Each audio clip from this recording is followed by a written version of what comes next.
यूहन्ना की अंजील उसका 14वां बाब और उसकी 15वीं आयत से लेकर 17वीं आयत तक जो है हम किताबे मुकद्दस में से आज दोपहर अपनी हदायत और रहनुमाई के लिए तलावत करेंगे। यहां पर लिखा हुआ है, अगर तुम मुझसे मोहब्बत रखते हो तो मेरे हुक्मों पर अमल करोगे और मैं बाप से दरख्वास्त करूंगा तो वो तुम्हें दूसरा मददगार बख्शेगा ताकि अब तक तुम्हारे साथ रहे, यानी रूह हक जिसे दुनिया हासिल नहीं कर सकती क्योंकि ना उसे देखती और ना जानती है। तुम उसे जानते हो क्योंकि वो तुम्हारे साथ रहता है और तुम्हारे अंदर होगा। किताबे मुकद्दस का पढ़ा, सुना, समझा और कबूल किया जाना आज दोपहर हम सभी के लिए बरकत का, तरक्की का, ईमान में अफजूनी का, खुदावंद को जानने का और खुदावंद में आगे बढ़ने का स्वाब हो। जोरदार आवाज में आमीन बोलेंगे। आज का जो मेरा मौजू होगा वो होगा who is the Holi spirit, यानी पाक रूह कौन है। और इसके साथ साथ आज के इस गहमा गहमी के दौर में, आज के इस आखिरी दौर के अंदर, लास्ट टाइम के अंदर आपने देखा भी होगा और देख भी रहे होंगे, पेंटिकोस्टल चर्च के अलावा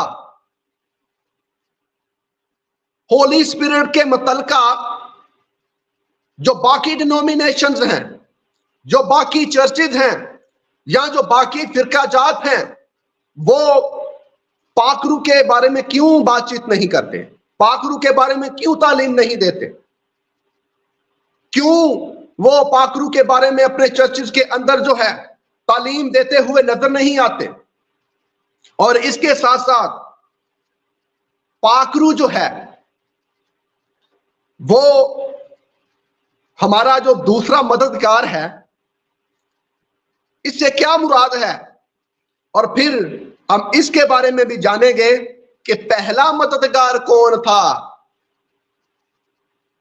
क्यों? क्योंकि यहां पर हमें लिखा हुआ मिलता है ना, जब हम इन आयात मुबारका का मुतालिया करते हैं कि खुदावंद यीशु अल मसीह फरमाते हैं, अगर तुम मुझसे मोहब्बत रखते हो तो मेरे हुक्मों पर अमल करोगे और मैं बाप से दरख्वास्त करूंगा तो वो तुम्हें दूसरा मददगार बख्शेगा।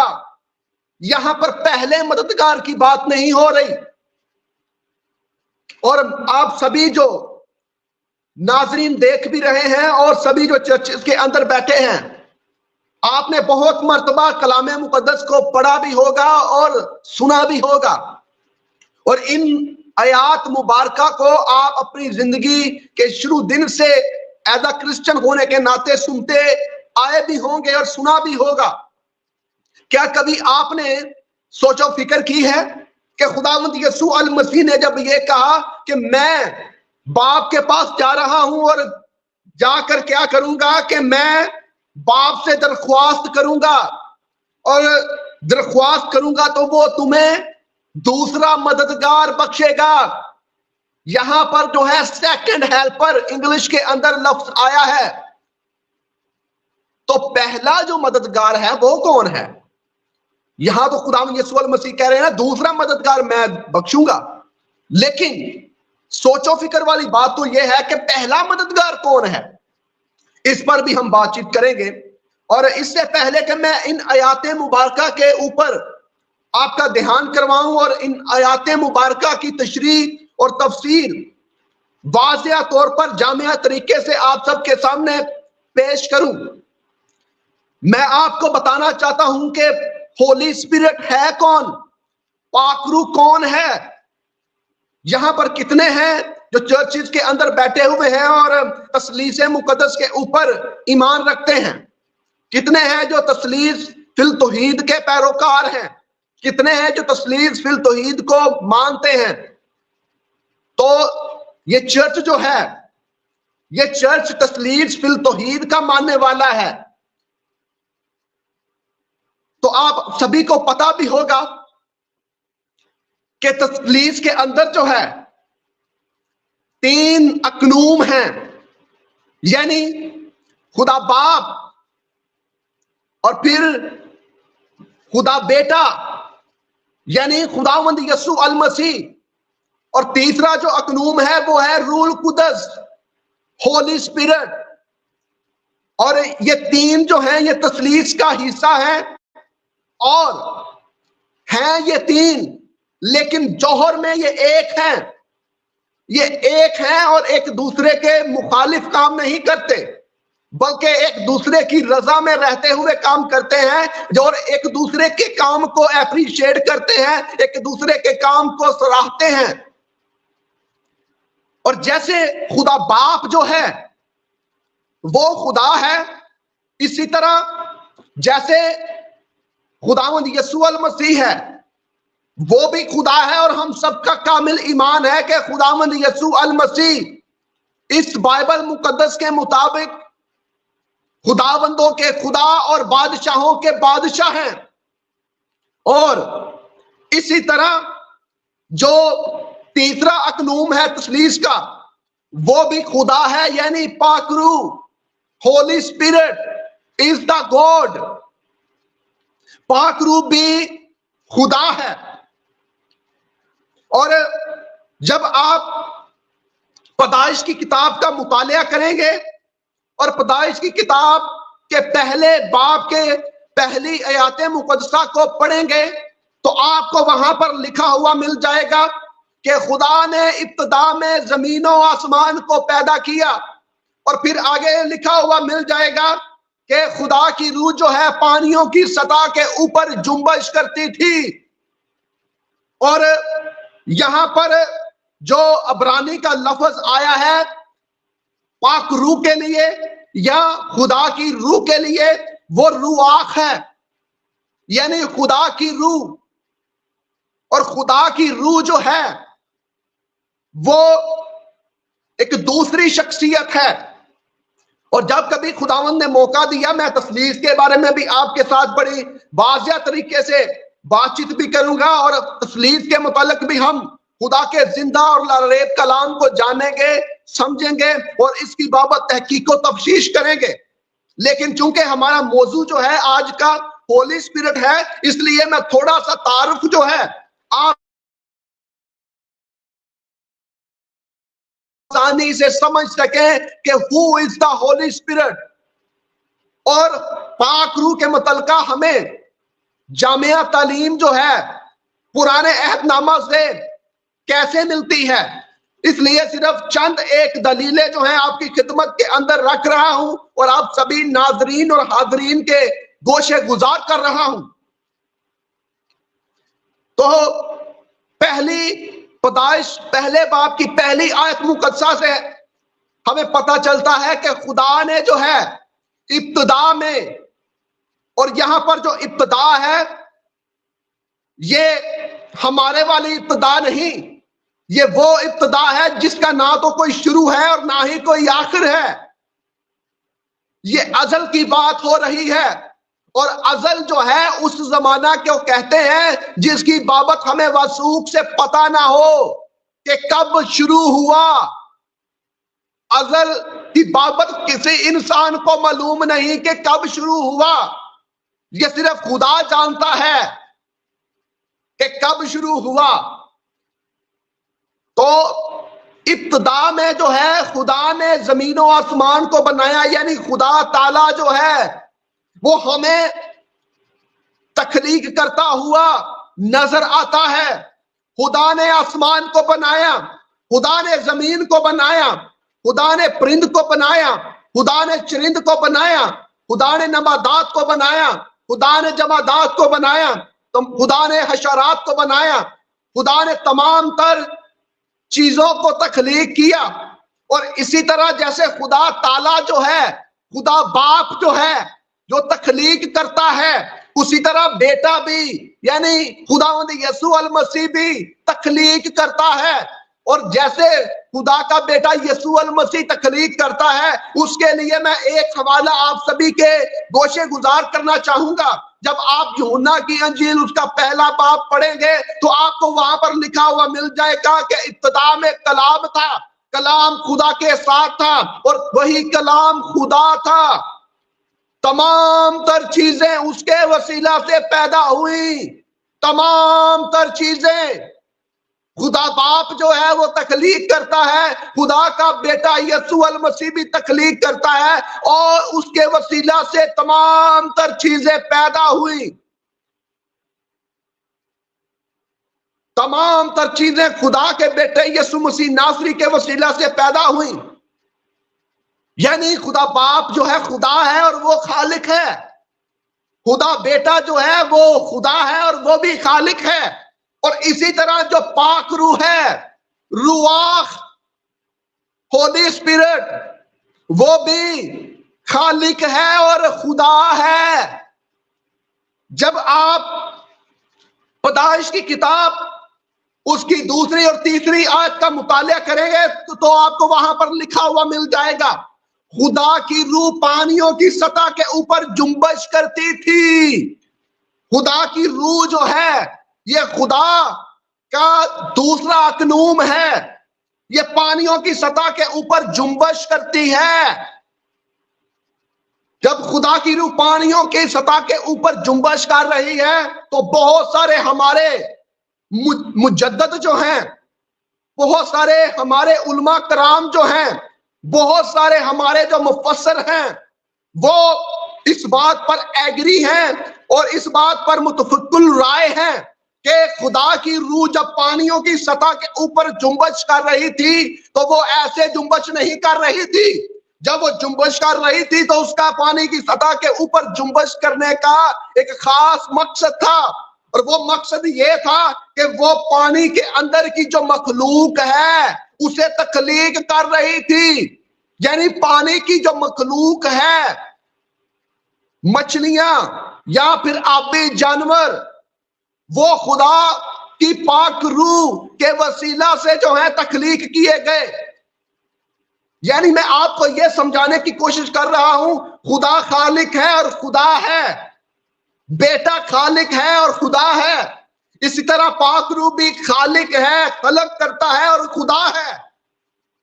और जब आप ज़बूर की किताब उसका 33वां बाब यानी 33 ज़बूर और उसकी 6 आयत पढ़ेंगे तो यहां पर भी हमें लिखा हुआ मिलता है, आसमान खुदावन के कलाम से और उसका सारा लश्कर उसके मुंह के दम से बना। यानी यहां पर जो है हमें मुकद्दस दाऊद के जरिया से लिखा हुआ मिलता है कि खुद आसमान जो है खुदावन के कलाम से और उसका सारा लश्कर उसके मुंह के दम से। और जब यहां पर आप अबरानी कॉन्टेक्स्ट यानी ओरिजिनल मतन पढ़ेंगे तो आपको लिखा हुआ मिल जाएगा कि जो खुदा का दम है वो रुआह है, वो पाक रूह है, वो खुदा की रूह है। और खुदा की रूह के वसीला से जो है सारा लश्कर जो है तख्लीक किया गया है। यानी ये दूसरी दलील है कि खुदा पाक रूह क्या है, खालिक है। वो भी जब खुदा बाप तख्लीक कर रहा था और बेटा तख्लीक कर रहा था तो पाक रूह भी जो है तख्लीक के काम के अंदर खुदा बाप के बेटे के पेश था। उसने भी तख्लीक के काम के अंदर जो है हिस्सा लिया। और एक और दलील मैं आपको बताता चला जाऊं, ये 3 उंगलियां लें और ऐसे कर लें 3 उंगलियां। बड़े मेरे प्यारे बुजुर्ग बैठे हुए हैं, मुझसे मोतबर हैं, बैठे हुए हैं सॉरी, लेकिन ये 3 उंगलियां देख रहे हैं, ये 3 उंगलियां जो हैं ऐसे कर लें जैसे मैंने की हुई है, ये देख रहे हैं। ये 3 उंगलियां जो हैं, इनसे मैं आपको एक बात समझाने की कोशिश कर रहा हूं, और वो ये है कि 3 अदवार हैं। बाइबल मुकद्दस के 3 अदवार हैं। एक दौर है, वो है खुदा बाप का दौर, जब खुदा बाप जो है अपने नबियों के वसीला से, अपने पैगंबरों के वसीला से, अंबियाए अकबर के वसीला से, अंबियाए अस्कर के वसीला से अपने लोगों से कलाम करता था और उनसे मुखातिब होता था, उनसे बातचीत करता था। ये खुदा बाप का जो है दौर है। अकॉर्डिंग टू बाइबल, खुदा ने मूसा के जरिया से अपनी कौम को, अपने मानने वालों को शरीयत दी। और इसी तरह जो दूसरा दौर है, वो दौर है खुदा के बेटे यीशु मसीह नासरी का, कि खुदा के बेटे यीशु मसीह नासरी की आमद का, जब खुदावंद यीशु अल मसीह जो है खुदा बाप और पाक रूह की मर्जी से इंसान के इवज कुर्बान होने के लिए इस अहले जमीन के ऊपर तशरीफ लेकर आए। आपने अपनी कुर्बानी दी, आपने अपनी जान जो है बतौर इवजी के तौर पर सलीब के ऊपर दे दी। और ये जो दौर है, ये खुदा के बेटे यीशु मसीह नासरी का दौर है। और इसी तरह तीसरा जो दौर है, वो खुदा के पाक रूह का दौर है।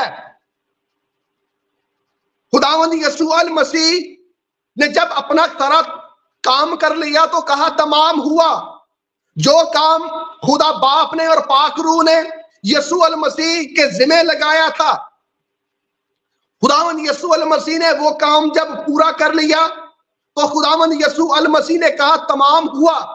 और फिर इसी तरह वो बहुत दिन जो है खुदावंद यीशु अल मसीह अहले जमीन के ऊपर रहे और अपने शागिर्दों के साथ साथ रहे और उनको वक्तन फवक्तन तरह बतरा से मिलते रहे और उनके साथ बातचीत करते रहे। फिर जब आपने सऊद फरमाना था, यानी जब आपने आसमान पर जाना था, तो आसमान पर जाने से पहले जो है खुदावंद यीशु अल मसीह ने अपने शागिर्दों से उन्हें रूह कुदस देने का वादा किया। और रूह कुदस देने का वादा खुदावंद यीशु अल मसीह ने, ये जो तलावत आज दोपहर आप सबके सामने मैंने की है, इसके अंदर हमें लिखा हुआ मिल जाता है कि खुदावंद यीशु अल मसीह फरमाते हैं, और मैं बाप से दरख्वास्त करूंगा तो वो तुम्हें दूसरा मददगार बख्शेगा कि अब तक तुम्हारे साथ रहे, यानी रूहे हक, जिसे दुनिया हासिल नहीं कर सकती क्योंकि ना उसे देखती और ना जानती है। तुम उसे जानते हो क्योंकि वो तुम्हारे साथ है और तुम्हारे अंदर है। खुदा का जो रूह है, खुदा का जो पाक रूह है, खुदावंद यीशु अल मसीह ने कहा मैं चाहता हूं और जाकर तुम्हें दूसरा मददगार भेजता हूं, देता हूं, ताकि तुम यतीम ना रहो, ताकि तुम तन्हा ना रहो, ताकि तुम्हारा दिल ना घबराए। और खुदावंद यीशु अल मसीह ने कहा कि मैं तुम्हें दूसरा मददगार बख्शूंगा।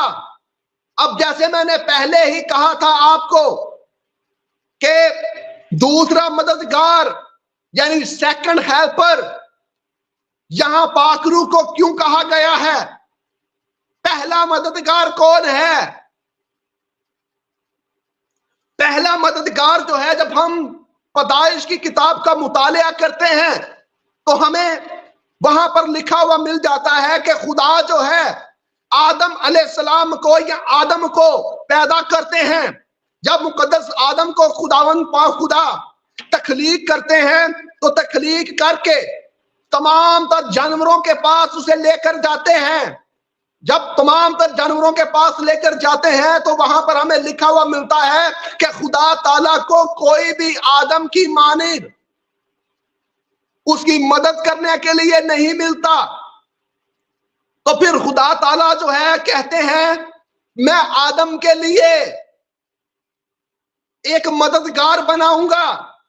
मैं आदम के लिए एक उसकी मानिद मददगार बनाऊंगा। और आपको यहां पर शायद समझने में थोड़ी प्रॉब्लम हो, लेकिन जरा मेरे साथ रहिएगा ताकि इन हवालों को, इन बातों को आप ऑब्जर्व कर सके, ताकि इस मुकाशबे को आप समझ सकें और इसे रिसीव कर सकें। खुदा ताला ने कहा मैं आदम के लिए जो है उसकी मानिद एक मददगार बनाऊंगा। और ये जो मददगार है ये फिजिकली मददगार था, यानी जिस्मानी मददगार, जो आदम के साथ साथ होता, जो आदम की मदद करता, जो आदम के दुख में सुख में फिजिकली उसके साथ होता, उसके साथ बातचीत करता, उसके हाल अहवाल को पूछता और उसके साथ जो है हम कलाम होता और उसके साथ साथ बातें करता। ये मददगार जो है ये हवा है, जो पहली मददगार है।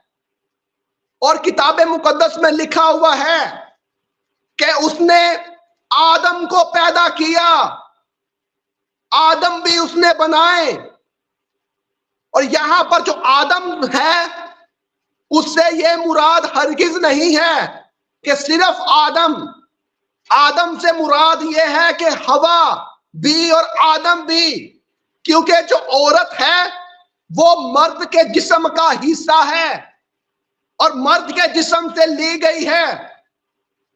आदम और हवा जो है ये एक तन है, मियां और बीवी जो है ये एक तन है, ये दो नहीं बल्कि एक है।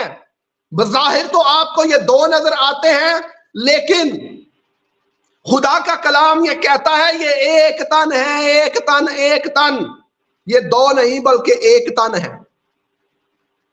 और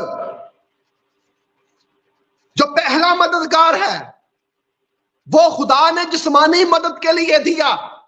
अगर आप ये कहें कि पहला मददगार तो यीशु अल मसीह था, पहला मददगार तो यीशु अल मसीह है, तो फिर आपको यह साबित करना पड़ेगा कि किस लिहाज से खुदावंद यीशु अल मसीह है।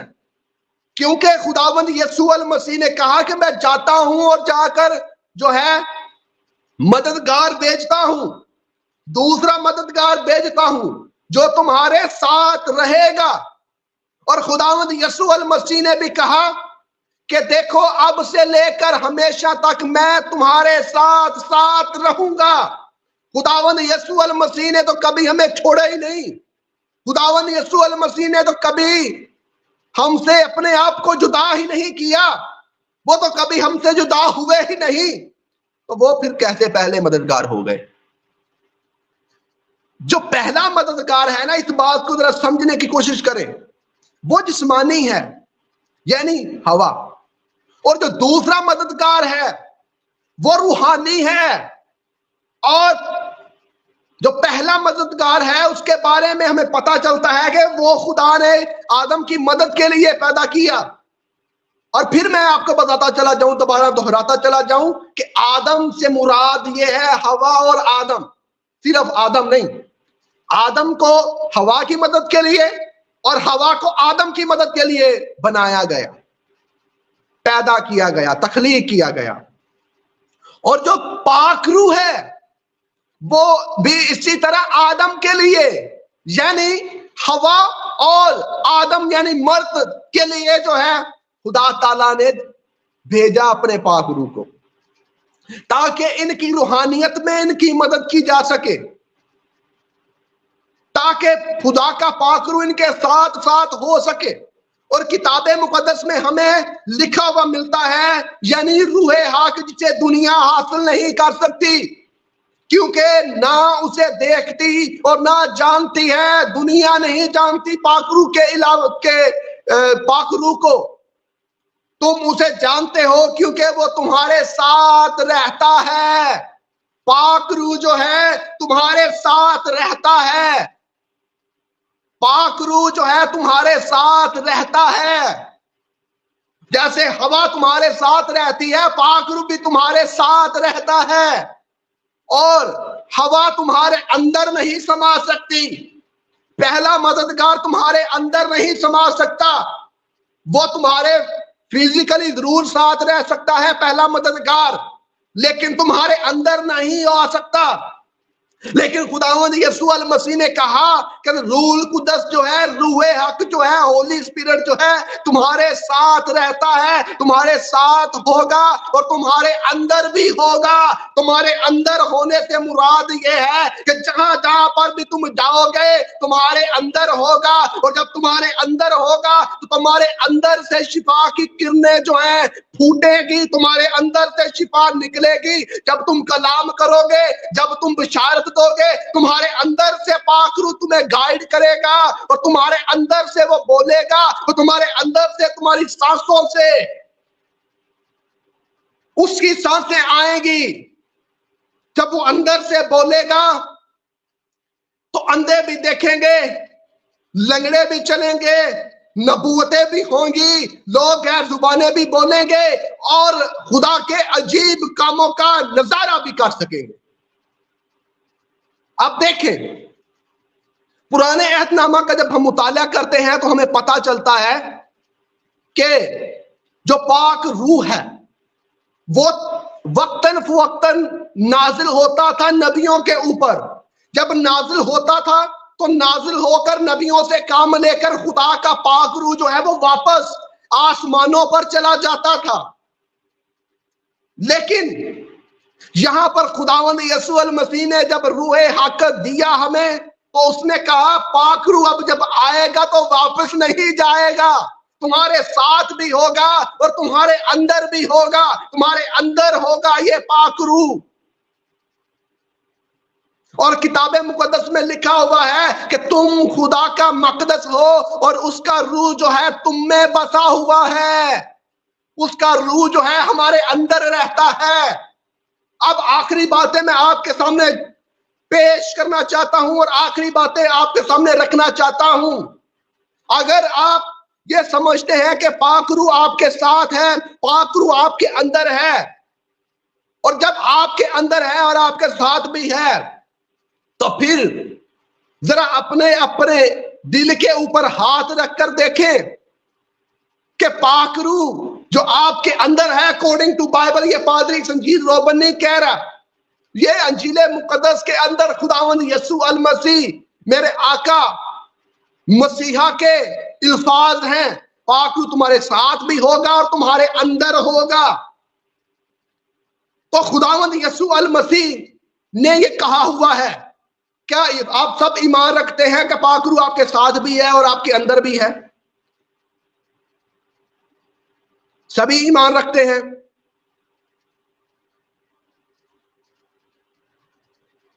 पाक रूह जो है वो हमारे अंदर बसा हुआ है, वो हमारे अंदर रहता है। तो फिर जब पाक रूह हमारे अंदर रहता है तो फिर जरा देखिए, फिर क्यों हमारी जिंदगी के अंदर पाक रूह के फल नजर नहीं आते? क्यों हमारी जिंदगी के अंदर पाक रूह नजर नहीं आता? क्यों पाक रूह के बारे में हमारे चर्चिज के अंदर तालीम नहीं दी जाती? क्यों दूसरे जो डिनोमिनेशन है, जो पेंटिकोस्टल से हटकर हैं, पाक रूह के मुतल्लिका जो है तालीम नहीं देते? कहते तो वो हैं हम ईमान रखते हैं तस्लीस फिल तौहीद पर, हम ईमान रखते हैं खुदा बाप पर, बेटे पर, रूह कुदस पर, लेकिन वो अपने चर्चिज के अंदर पाक रूह के बारे में बातचीत करना गवारा नहीं समझते। खुदावंद यीशु अल मसीह ने कहा कि पाक रूह तुम्हारे अंदर भी होगा और तुम्हारे साथ भी होगा। क्यों हमारे चर्चिज जो है वो पाक रूह के मुतल्लिका कलाम करते हुए हमें नजर नहीं आते? क्यों? क्योंकि उन्होंने अपने अपनी डिनोमिनेशन की तालीम को फैलाना शुरू किया हुआ है। अपनी अपनी डिनोमिनेशन की तालीम को जो है फरोग देते हैं, ना कि कलामे मुकद्दस की तालीम को।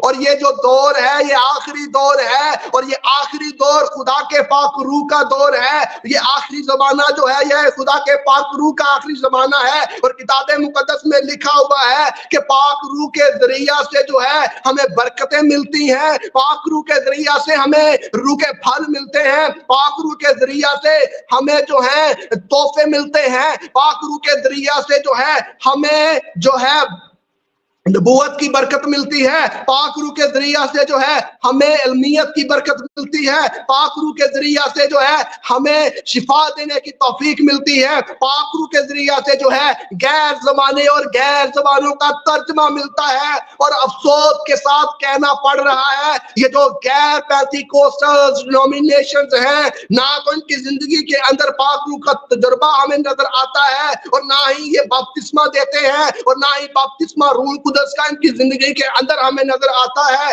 ना गैर जुबाने बल्कि गैर जुबानों के खिलाफ तालीम देते हुए ये आपको नजर आएंगे। और पाक रूह के मुतल्लिका तालीम कभी नहीं देंगे। क्यों पता नहीं, पाक रूह से इनको आग लगती है, शायद पाक रूह से ये जलते हैं, इसलिए तालीम नहीं देते अपने चर्चेस के अंदर।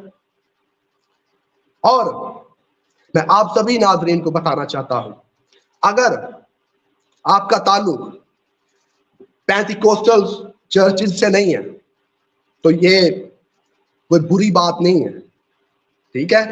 आपका ताल्लुक इस बाइबल के साथ होना चाहिए। आप बाइबल मुकद्दस से बिलोंग करते हो। चर्चेस जो हैं आपको सेव नहीं करेंगे, जिंदा खुदा का कलाम आपको सेव करेगा। और जिंदा खुदा का कलाम जो है ये कहता है पाकरू जो है ये उसका दौर है, और पाकरू के दौर के अंदर रहकर हमने जो है खुदा के नाम को जलाल देना है, और पाकरू के जरिया से हमने दुनिया के अंदर रिवाइवल लेकर आना है, तब्दीली लेकर आनी है दुनिया के अंदर। जो है हमने दुनिया तक जो है खुदा के कलाम को, अंजील के लाजवाल पैगाम को पहचाना है। और जब आप खुद ही पाकरू के तोहफों से, पाकरू की नेमतों से, पाकरू की बरकतों से खाली होंगे, बेबहरा होंगे, तो फिर आप कैसे लोगों को तालीम देने वाले बनेंगे? कैसे आप लोगों की मदद कर सकेंगे? कैसे आप लोगों का साथ दे सकेंगे? कैसे आप लोगों का सहारा बन सकेंगे? कभी नहीं हो सकेगा आपसे ये। तो आज दोपहर आप सभी से मैं गुजारिश करूंगा कि अपनी अपनी जगहों पर खड़े हो जाएं और खुदा के पाक रूह से जो है ये तौफीक मांगे, खुदा के बेटे यीशु मसीह से ये तौफीक मांगे, दुआ करें। आए अपने हाथों को आसमान की तरफ उठाएं और दुआ करना शुरू करें और कहें खुदावन से कि खुदावन पाक खुदा, बज़ाहिर तो हम बड़े नारे लगाते हैं, बज़ाहिर तो हम ये बहुत कहते हैं कि पाक रूह तू हमारे साथ है, लेकिन हम पाक रूह तुझे जो है तेरी तालीम के मुताबिक जो है नहीं चलते, तुझे ऑनर नहीं देते।